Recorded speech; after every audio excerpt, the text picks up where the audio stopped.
Hello anime lovers, क्या हाल है आपके। उम्मीद है आप बिल्कुल बढ़िया होंगे। Welcome to Viking anime explained channel पर। दोस्तों, किंगडम ऑफ द साइंस अब उस मोड पर है जहां से लौटना अब नामुमकिन है। पिछले एपिसोड्स में हमने देखा कि कैसे सेनकू और उसकी टीम ने चांद पर पहुंचने की तैयारी शुरू कर दी थी, लेकिन फाइनल मून आर्क के इस एपिसोड 2 में खतरे और भी बड़े होने वाले हैं। क्या सेनकू का साइंस वाईमैन के रहस्य को सुलझा पाएगा? चलिए शुरू करते हैं आज का फुल एक्सप्लेनेशन। एपिसोड 2 जिसका नाम है फायर। शुरुआत में ही यूसुई कहता है तो इसका मतलब है वाईमैन का इस वक्त हमसे लड़ने कोई खास इरादा है नहीं। फ्रांसुआ, क्यों ना तुम उसे जवाब भेज दो। गैन कहता है अरे रुक तो जाओ। तो गैन उसे बताता है तुम्हें क्या करना है। गैन कहता है तो उसका यही मतलब है कि वो हमारी सारी बातों को नकार रहा है और वो कोई जवाब भी नहीं दे रहा। वो कहता है तो इसका फायदा ही है। इसका तो यही मतलब है कि वो अभी हमसे नहीं लड़ना चाहता और आवाज से वो काफी घमंडी भी लगता है। सेनकू भी कहता है तो मतलब वो अभी हमारे ऊपर मेड्यूसास की बारिश नहीं करेगा, लेकिन उसका सवाल कब तक टिकता है ये हम नहीं जानते। तो बेहतर होगा पहले हम उस पर हमला करें। चांद की जमीन पर कदम रखने के लिए हमें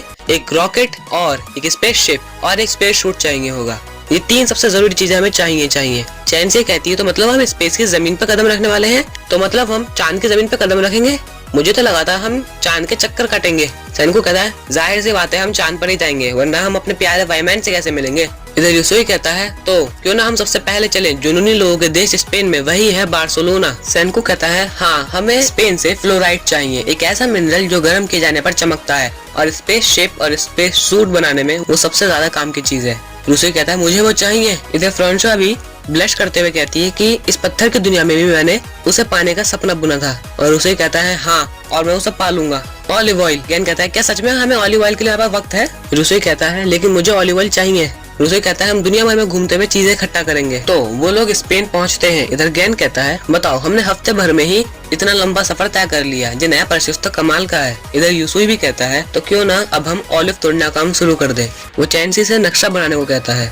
कोहाकू कहती कि हमें पर बर्बाद करने के लिए वाकई में इतना वक्त है। सेनकू कहता है वैसे भी हमें यहाँ कुछ दिन तो डेरा डालना ही होगा, तो उतने में यही काम हो जाए। वो कहता है कि उन्हें इतने में हम यहाँ के कुछ नजारों का मजा ले लें। यूसुई और उसकी टीम ऑलिव तोड़ लेती है और कोहाकू उसे पीस डालती है। सेनकू कहता है अब हम पिसे हुए ऑलिव को सेंट्रीफ्यूज में डाल देंगे। कसेकी को इंस्ट्रक्शन देते हुए कहता है। कसेकी कुछ ही देर में उस मशीन को बना डालते हैं। क्रोम कहता है कसेकी के लिए तो कुछ भी बनाना बाएं हाथ का खेल है, और वो उससे ऑलिव ऑयल बना लेते हैं। फ्रांसिया खुश होते हुए कहती है अब से हमारा खाना और भी ज्यादा टेस्टी बन जाएगा। वो एक डिश बनाती है। वो कहती है ऑलिव ऑयल से बनी हमारी पहली डिश, मैंने इसे आप सबके लिए नाम दिया है carefree fisherman Mediterranean pasta. गैन भी कहता है खाने का नाम अच्छा होने से मजा ऑटोमेटिकली बढ़ जाता है और वो खाना वाकई बहुत टेस्टी होता है। इधर ये लोग स्पेनिश सिटीजन्स को भी जगाने लगते हैं और फ्रांसुआ उन्हें फूड सर्व करती है। वो उनसे स्पेनिश में ही बात करती है। चैन से पूछते तो तुम्हें स्पेनिश लैंग्वेज भी आती है? वो कहती है मैं तो बस बिगिनर हूँ, मैंने जागे हुए कुछ साउथ अमेरिकन लोगों से सीख ली थी। किसी का भी भरोसा जीतना है तो उसे कल्चर का सम्मान करना ही सबसे पहले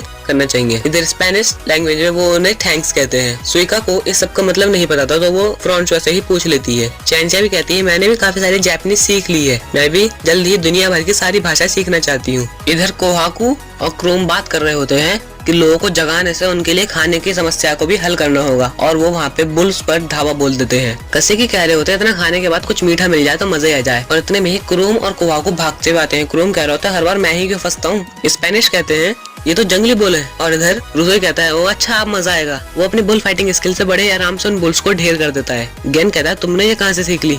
रूसोई कहता है मैंने तो बस अपनी गेमिंग स्किल से सीखी है। फ्रांसिया बताती है दूध और ऑलिव ऑयल से हम एक टेस्टी स्पेनिश स्नैक बना सकते हैं। ये सुन के तो रूसोई के मुंह में पानी आ जाता है। मुझे इस स्नैक का नाम तो नहीं पता, लेकिन शायद ये वाकई में काफी टेस्टी होगा। वो वहाँ के कुक से कहता है थोड़ा पोटैटो स्टार्च डालने से ये बहुत वक्त तक करारे रहेंगे। यूसुई उन्हें उनकी मेहनत के लिए पैसे भी देता है। वो कहते हैं तुम हमें सबके लिए पैसे दोगे? फ्रांसिया बताती है हमें जो रेयर मेटल मिले थे उनसे ही इन सिक्कों की कीमत आंकी गई है। वहाँ के बुजुर्ग स्पेनिश कहते हैं जरा इन दो भले इंसानों को तो देखो, इन्होंने हमें जगाया और हमारे सम्मान भी किया। रूसोई कहता है मुझे सबसे कोई फर्क नहीं पड़ता, हम ना ही किसी पे एहसान कर रहे हैं और ना ही किसी के लिए हम ऐसा कुछ खास करना चाहते हैं।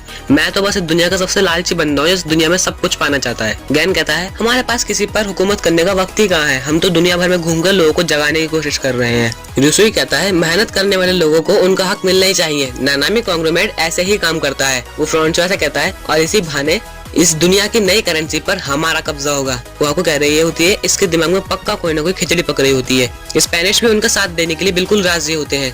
इधर लालची बंदर यूसुई कहता है तो क्यों ना काम पर लगाया जाए, मुझे बहुत सारा फ्लोराइड चाहिए। गेन कहता है लो हम वापस से पॉइंट पर आ गए। इस लालची बंदे का तो सच में कोई जवाब ही नहीं है। अब हमें हर वो चीज मिल रही है जो हम पाना चाह रहे हैं। वो वहाँ पे मेहनत और माइनिंग करके काफी सारा फ्लोराइड इकट्ठा कर लेते हैं। सुइका कहती है ये तो काफी चमकदार है। सेनको कहता है इसे गर्म करने पर और भी ज्यादा चमकदार हो जाता है। कसेकी उसे पॉलिश कर रहे होते हैं और वो एक लेंस बना देते हैं। सुइका कहती है ये तो एक एडवांस लेंस लग रहा है। सेनको कहता है हाँ ये लेंस एक नॉर्मल ग्लास लेंस से ज्यादा पावरफुल होता है और इससे ही बनाया जाता है सुपर पावर टेलीस्कोप। गेन कहता है कैसे मुझे ऐसा वहम हो रहा है या फिर सच में ही चांद के गड्ढे भी इससे नजर आ रहे हैं। कोहाकू का कहना था कि अगर हम इसे और भी बड़ा बना सकते तो हम यहीं से ही वाईमैन को देख पाते। सेनको का कहना था अब उतना बड़ा लेंस तो हमें मिलने से रहा और उसे आर्टिफिशियल बनाने में बहुत वक्त जाया हो जाएगा। इधर कासेकी कहते हैं जैसे ही हमें वाईमैन मिलेगा हम यहाँ से 1-2 का 4 हो जाएंगे। चेंसिया कहती है वाओ एक रॉकेट, लेकिन ये काफी छोटा नहीं है। सुइका कहती है लगता है इसमें तो सिर्फ मैं ही फिट हो पाऊंगी। क्रोम भी कहता है लेकिन अब तुम पहले ऐसी छोटी नहीं रही सुइका। सेनको कहता है ये बस एक मॉडल रॉकेट है,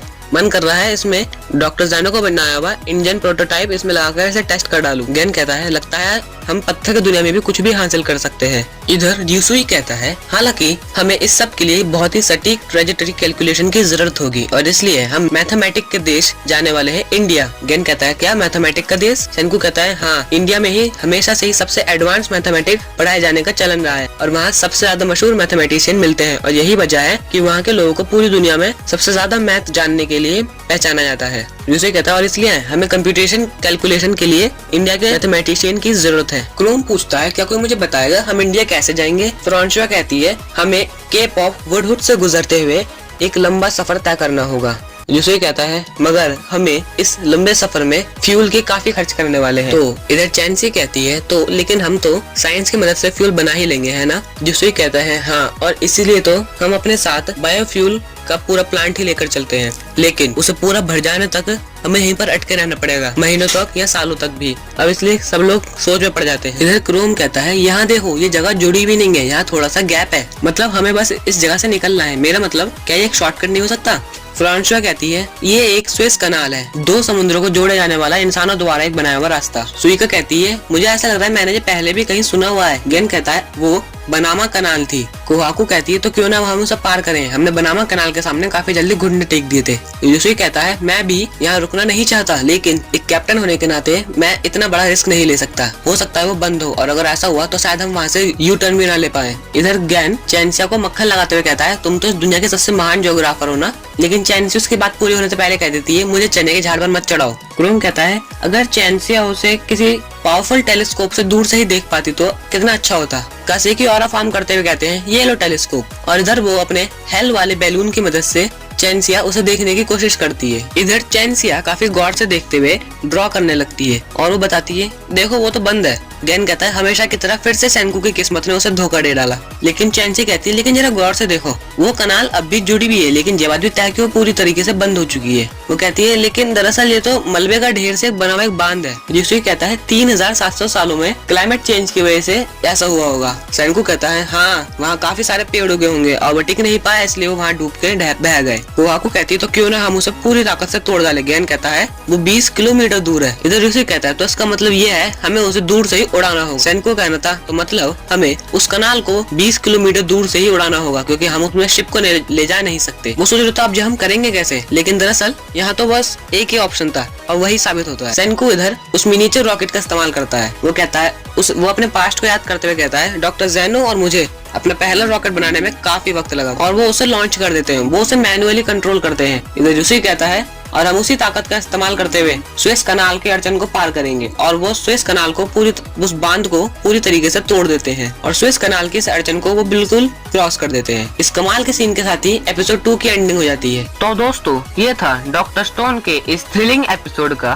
पूरा ब्रेकडाउन। मुझे नीचे कमेंट करके बताइए क्या आपको लगता है क्या सेनको चांद पर पहुंचकर वाईमैन का हरा पाएगा। अगर आपको ये एक्सप्लेनेशन पसंद आया तो वीडियो को लाइक और चैनल को सब्सक्राइब करना ना भूलें क्योंकि एपिसोड 3 जल्द ही आने वाला है। तो मिलेंगे किसी और दिन किसी और एनीमे के साथ, तब तक के लिए सायोनारा।